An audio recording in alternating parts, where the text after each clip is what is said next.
Good morning, ladies and gentlemen. Welcome to our last session of our series Real-Time Daily Trading Ideas. 5 days, 5 traders. Today we will be speaking about trading ideas, strategies, market screenings, and we'll be answering your questions just like every day of the week. Alright, before we can start with the actual webinar, we will briefly present the risk disclaimer. Trading with financial instruments offered by Admiral Markets carries a high level of risk which is not suitable for all investors due to their complex nature. Before entering into client agreement or making a transaction, please make sure to read the terms and conditions of our service. If you are unexperienced with our products or trading in general, please do get used to the trading environment by using a risk-free demo account. If you have any questions regarding that, just give us a call and we will be there to answer all of your questions. Alright, this is the schedule for the week. Today it's DAX time, just like every Friday. And yeah, many of you know the reasoning as to why they're trading with us, but just as a quick reminder, we do have best index and Forex offerings with spreads of just 0.8 and 0.6 pips respectively. Alright, for the last time, I'm going to be passing over the screen to you right now, Dirk. I hope you're not too sad about this, about it being the last time. Good morning. Good morning. No, I'm not crying at all. No problems with that one. All right, guys. I got a sign that I possibly have some problems with internet connections or sound. If you just could tell me if the sound is okay, Alex. Yeah, everything's good. Okay. So we will start. Last time, as Alex already said, about talking about a couple of markets, and besides some technical stuff, of course, some fundamentals. And if you look at the DAX board, I drew that one last week, and told you about some possible targets to the downside. We are directly heading into this kind of a direction versus the 38.2 level here. You can see that one slightly above 11,620s, and target could be that 61.8 level, which is around 11,115 as drawn. So we spoke about some reasons why this possibly could happen. We have a quadruple witching day at the 21st of June. That's still far away, but it's still a long way to go down to all these kind of possible open interest targets, because there is a huge open interest in direction 10,850s down to 10,500. So a long way to go if we really get there. No need to get there 100%, but the direction could be quite cheap for all these guys having interest to be at that kind of a DAX points in direction of the middle of June, possibly. So that one said, looking about some other reasons why the market dropped that far, you don't have to look very, very long in some kind of news. It's Trump again. This time it's not the conflict with China only. It's on top of that another one, because the headlines are telling us Mr. Trump may end up torpedoing so-called NAFTA trades, and no wonder, because he threatened the Mexicans with some costly tariffs. So what has it to do with the German DAX? Well, imagine that the US is, together with China, one of the biggest markets for our car makers, and the German DAX is quite heavy loaded up with car makers and the rest of the sub-indices as well, manufacturing, indirection for the car industry. And what has it to do with Mexican tariffs from the US? Well, Mexico is a country where almost every kind of a car maker is producing. Even the US car makers are heavily producing in Mexico and sending all these cars up to the market, or the US market. So that possibly has another effect, on a negative effect on the DAX, and especially the last days, the mounting trade conflict between US and China, not only regarding the facts about the tariffs, regarding the so-called talk about the rare earth stuff, talking about possibly other violations and against, for example, Iran sanctions when it comes to some Iranian crude, which is reportedly being shipped to China against US sanctions. Well, all that stuff together is not really working for well-set climate or for a perfect climate in all these kind of negotiations between the US and China. And if you ask me, just my opinion, I have the feeling that this kind of a trade deal would not happen the next month to come. All right. Looking at a couple of targets, you see there is a buy, already a buy order in here in direction to that first target of the 23.6 level. Let me just give you some hints why we should look at possible targets to the upside. First of all, we have some pivot points here, resistances and supports. If you look at them, we are all sub them. 11,829 is a support 2 here. If you look at some EMAs, for especially exponential moving average, the 100 is at 11,786, and the EMA 200 is 11,620. If you look at that stuff from the future DAX position, or from the future DAX view, you will have that, oops, where it is, you will have the EMA 100 at 11,727. So that's maybe a nice let's say, a signal. We are still dancing around that EMA 100, around that 11,720s, and it possibly is like a trade setup, like trying to buy this kind of a level right now. Try to do it with the first touch, and have the target for the first targets up to that open gap. You will see that a couple of Xedra gaps open here. Look at the last 2 days, 28th of May, we got that 11,992. And the low here for the next the high for the next day was 11,927. So that's an open gap, and another one is still open, or it will be closed at 11,858. So that is a possible target for the first gap to be closed. Talking about the Xedra DAX, of course. If you look at the future DAX, and you will see that one, if you just have a look at the current picture here, you don't see any kind of gaps. That's the reason why I simply speak about Xedra DAX, because it's closing at 17:45 here in Europe, and opening at 9 o'clock. So some time for some severe gaps to watch, and some time for interpreting and looking into the directions where there's possible gaps to be closed in the next few days and weeks. And needless to say that we have still some other gaps open very far away.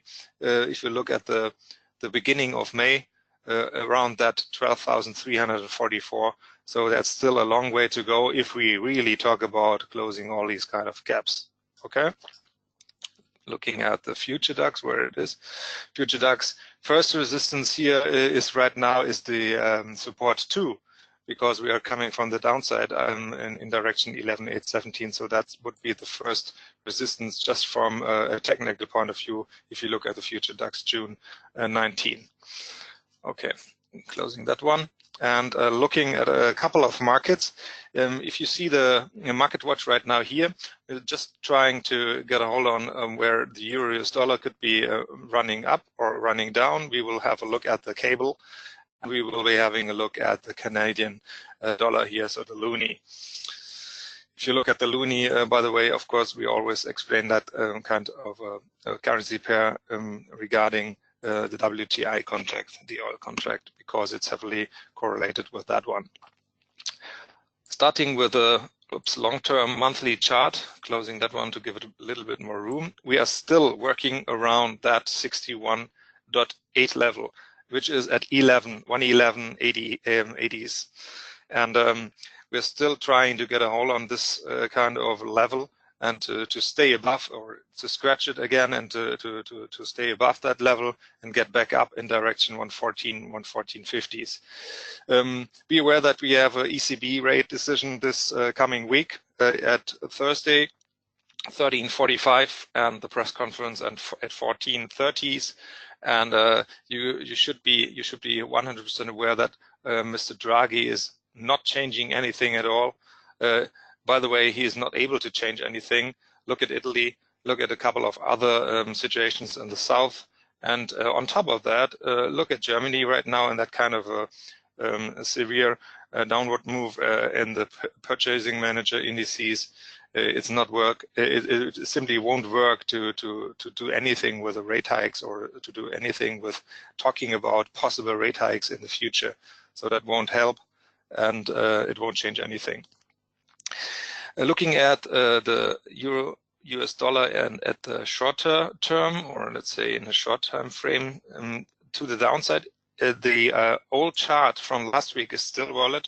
You got a couple of levels, right? Like this 61.8 level, which is the first target to the upside here.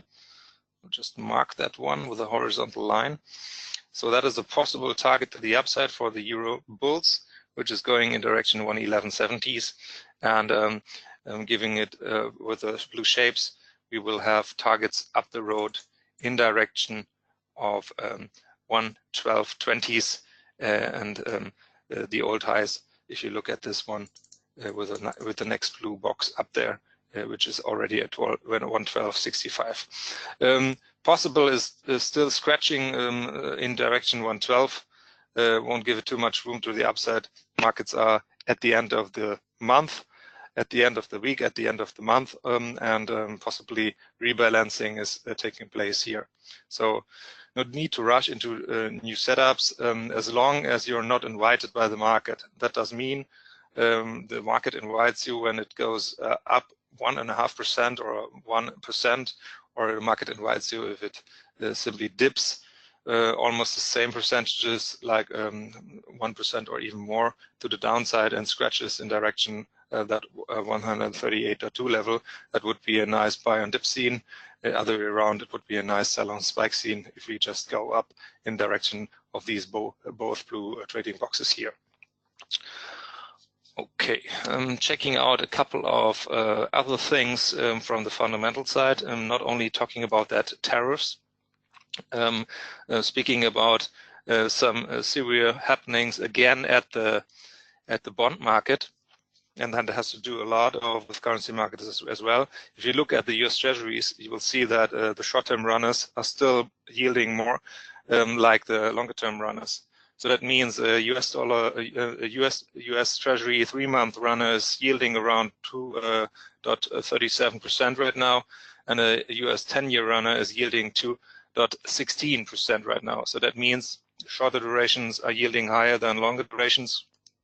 And this is a classical prediction of a recession when you interpret so-called yield curves, inverted yield curves.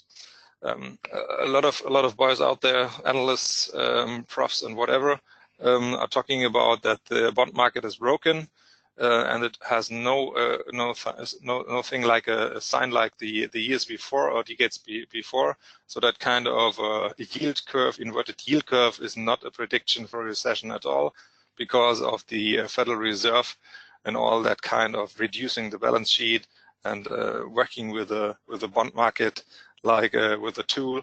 So it could be only half worth of interpreting something like a indicator for a recession. So that's just the thing, what is out there in the market, what kind of discussion is still out there in the market when it comes to predicting a recession with the inverted yield curve. Has it to do with all these kind of bond markets and euro-US dollar rate? Of course, a currency pair is always going into the direction of a higher yield. So what does it mean in the future, or in the possible near-term future, 3, 6 to 9 months, when it comes to rates or changing rates? Look at the Federal Reserve. They are possibly reducing rates by 25 to 50 basis points in the next month to come, maybe possibly until the end of the year, and that is something like not widening the so-called interest scissors anymore. It's the other way around, and the shorter or the the more narrower the scissors of the interest yields are getting between the euro and US dollar, it could mean that another kind of rebalancing is taking place in the near-term future. Like I said, 3 to 6 months when it comes to predictions that the euro-US dollar rate may be going back up in direction of 115 or even 118 until the end of the year. So that's just the talk from the market and just the probabilities the federal interest rates right now tell us, and future interest rates might tell us. Okay, looking at cable. Strange stuff. People are scratching their heads where all these kind of cable rates might go. Do we see anything like 120s in the near-term future? Because when it comes to the political stuff in Great Britain, it's just not only scary, it's sometimes even ridiculous. Right now, from the point from today, all we know is Mrs. May has resigned as the Conservative leader, and she will be resigning as a PM. So the Prime Minister is going to be replaced by whomever. And we will see what will be happening in the near-term future when it comes to European election outcomes, and when it comes to next election, possible election outcomes regarding Mr. Farage and his party, the so-called Brexit party. If you look at the future of for example, reducing, of looking at PMIs, looking at a couple of other indicators, it's not looking too prosperous for the British industry and for the British economy. So it possibly is another leg down the road, but not now. For the 1st of June and for the next days and weeks to come, it possibly is time for a rebound. And a possible target, that's the blue shape right here, a possible target is the 61.8 level from the long term. Just regarding that one from a long-term perspective. Looking at the 1-hour chart, we'll be doing the same and checking out the last levels. Even do that from the very short-term perspective here, and looking at last low right here and looking at the last high, combining these two, just looking where the possible ways to the downside are still going. Let's see. Let's just widen that picture here so that you guys can see a little bit more. And if you look at 61.8 level, which you are already touched right here, slightly sub 126, and looking at the projections to the downside, we possibly could bump into the direction of 138.2, which is around 125.60s, and the way down to the 161.8 level, which is around 125.50s. Just saying from the kind of the bearish perspective, and of course doing that the other way around, just marking that one. Doing that the other way around, we will be doing the same from the perspective, for our perspective, from the last high to the last low. Oops, and now I'm talking about the 1 hour. And if you look at levels of 127 and 127.50s in direction of the 61.8 level, which is really close to that 61.8 level, that's the first bigger target to the upside, which could possibly lead that the so-called possibly a short squeeze or a rebound going up the road ends up around that 61.8. Needless to say that we have a couple of options running out today as well. To the downside in direction 125ers, and the upside still not too much room. There was one the whole week, which is around the 127 area. But if you look at a couple of options expires today, you only have a look at the 125 marker. So that is a possible reason when the market is going in direction of 10 a.m. New York time, in direction of the downside, possibly. Okay, looking at the loonie. I'm just opening the window again, just to see what the loonie is going up.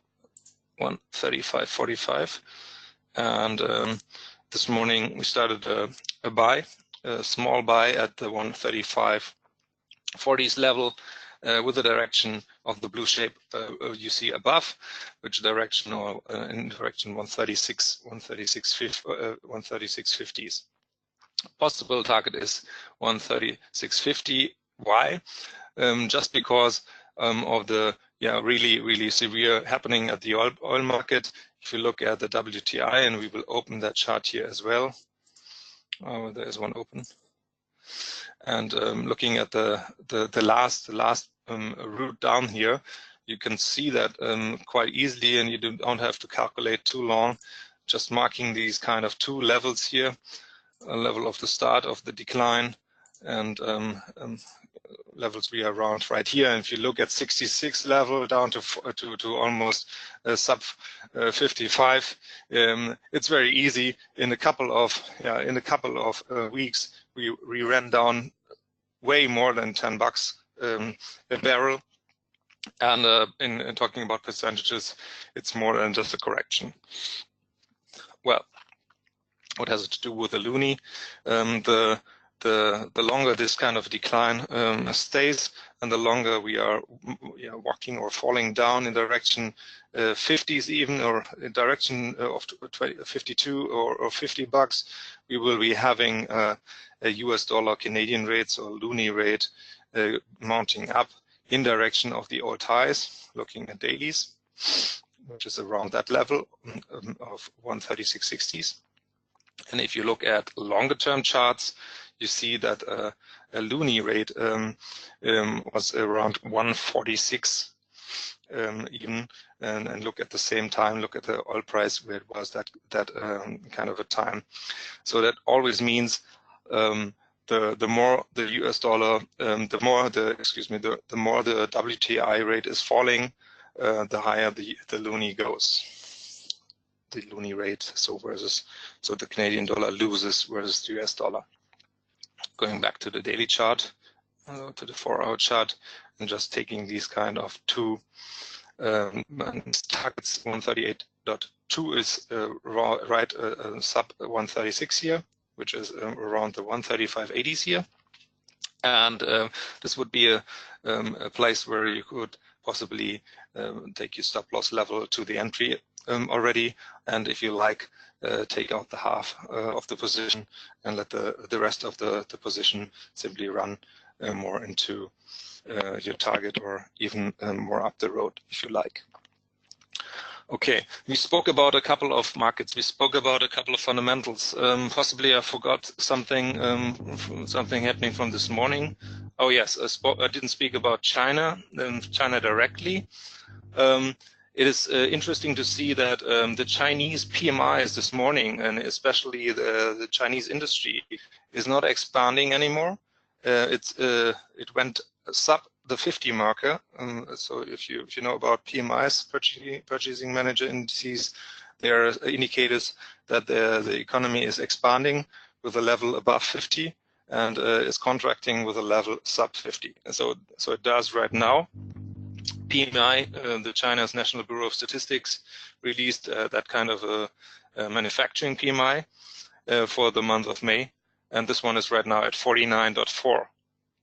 So 49.4 from 50.1, which is not really above 50, it's not only scratching the 50. So these kind of an indicator signals that we still have some trouble or possible trouble ahead. And if you look at the Chinese yuan, you can do that by the market watch as well, and you can trade it versus the US dollar. It's fighting with a 7 marker, and possibly there are a couple of problems ahead. We can think about why is it a problem when the Chinese yuan is appreciating? Why is it a problem when the Chinese yuan is getting weak? Well, everywhere you go, you have advantages and disadvantages. But if you look into long term, a lot of Chinese companies, and not only the Chinese companies, even the Chinese state companies, are loaded with US dollar dominated debt.